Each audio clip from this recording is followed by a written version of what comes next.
Dragon Ball originally came out in Japan all the way back in 1984 and didn't see a wide release in the West until years later, so it wouldn't be much of a stretch to assume that the same can be said for the video game releases. This is why people say you shouldn't assume anything, because you might make an ass out of you and me.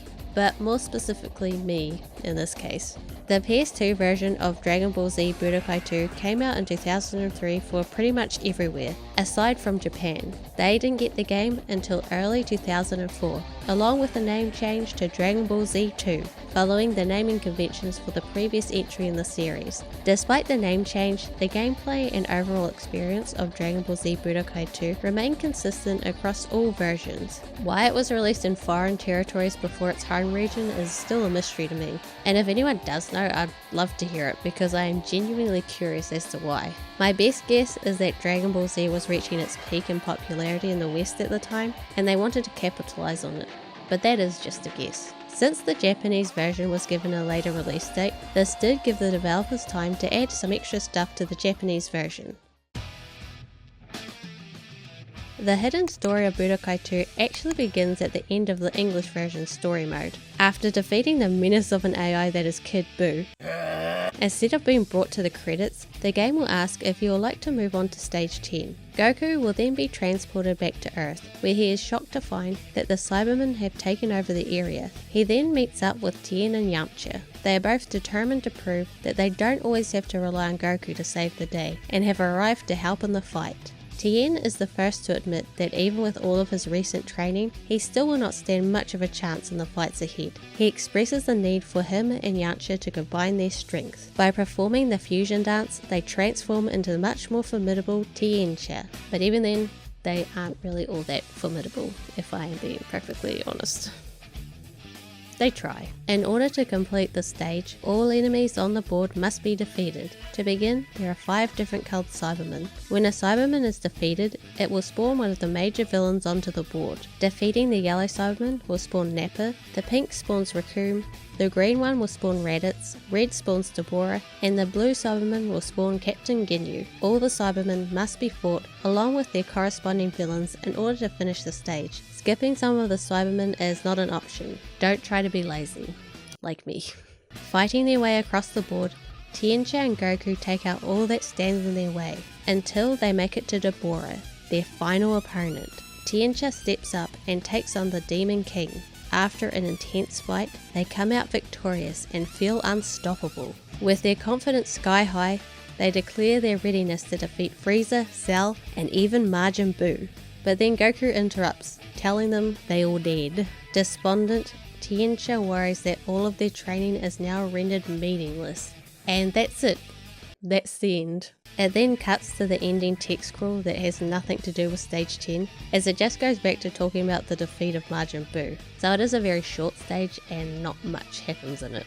Tiencha's unique fusion and stage in Budokai 2 offers a glimpse of a captivating idea, but ultimately falls short of providing anything impactful. The lack of any real storytelling leaves a lot to be desired, but that is par for the course when it comes to Budokai 2 as a whole. The Cyberman mechanic was at the very least interesting, but it still doesn't change the fact that you have to fight even more Cybermen, which you already do enough of in the rest of the story mode. So I can't really say that I'm disappointed that this stage was excluded from any of the English releases. So the elusive stage 10 is pretty meh, but watching the footage you may have noticed these strange characters and unique spaces not seen anywhere else in the game, and the story behind these aspects is far more interesting than the actual story featured in the stage itself. On the map there is a cat creature dressed in a gi that is very similar to the one Goku and the other Turtle School students wear. This is Nekomajin Z, one of the main characters from Akira Toriyama's other manga series, Nekomajin. At first, Nekomajin was its own thing, not really connected to Akira Toriyama's other works. The first chapter was released in Weekly Shonen Jump in April 1999. It didn't become a parody of Dragon Ball until Nekomajin Z dropped in Monthly Shonen Jump in 2001. The whole Nekomajin series wrapped up in 2005 after 8 chapters, with 5 of those chapters basically just making fun of Dragon Ball. The character Nekomajin Z will replace Mr. Popo on the board, and act the same way when landing on the space, teleporting you to a predetermined spot on the map. Dende is replaced with Nekomajin Mike, who will give you an extra life when on his space. The character in the upper area of the map wearing the full set of Saiyan armor is Onio, and he is actually a full-blooded Saiyan and can even turn Super Saiyan, which you can occasionally see him doing. The 10th stage is basically one big reference to the Nekomajin series, which at the time of Budokai 2's release wasn't really known in the West, so maybe that was another reason why the content was never released outside of Japan. Even the GameCube version that was released after the Japanese version omitted stage 10, but they still included other Japanese exclusive content.